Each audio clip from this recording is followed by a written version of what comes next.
कृषि प्रौद्योगिकी अनुप्रयोग अनुसंधान संस्थान यानी अटारी क्षेत्र 3 कानपुर के अधीन कार्यरत कृषि विज्ञान केंद्र कोटवा आजमगढ़ के वैज्ञानिकों की टीम द्वारा आजमगढ़ के जनपद के ग्राम सिरवा ब्लॉक ठेकमा का दौरा कर यहां के किसानों को धान की कटाई के तुरंत बाद सीधी बिजाई के लिए प्रेरित किया गया।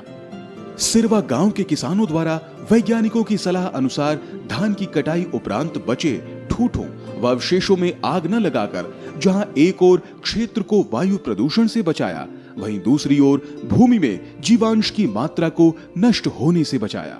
साथ ही किसानों द्वारा गेहूं की फसल की पैदावार में बढ़ोतरी पाई गई। आइए इसी गांव के प्रगतिशील किसान श्री देवेंद्र राय से जानते हैं उनके फसल अवशेष प्रबंधन के अनुभव। हमने कंबाइन मशीन से धान की कटाई कराया। धान की कटाई करने के बाद अपने फसल अवशेष को जलाया नहीं, इसी खेत में छोड़ दिया। सीधे सीधे गेहूं की बुआई मैंने किया। कम बीज खर्च हुआ, कम उर्वरक इसमें लगी और फसल का परिणाम आपके सामने है। अभी इसकी क्रॉप कटिंग हुई है। इसका औसत उत्पाद जो है 75-76 कुंटल प्रति हेक्टेयर का आकलन किया गया विभाग के द्वारा। और यह योजना इतनी अच्छी है, यह पर्यावरण के लिए भी अच्छी है, किसानों के लिए भी अच्छी है। और सबसे बड़ी इसकी खासियत है कि जब हम फसल की बुआई करते हैं तो हमारी लागत बहुत कम हो जाती है।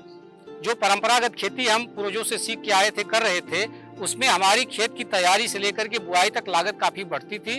और जब ये नई तकनीक आ गई है, नई तकनीक से हमारी लागत बहुत कम हो गई है। लागत कम हो गई है और हमारा उत्पाद भी जो है पहले की तुलना में बहुत काफी बढ़ गया है।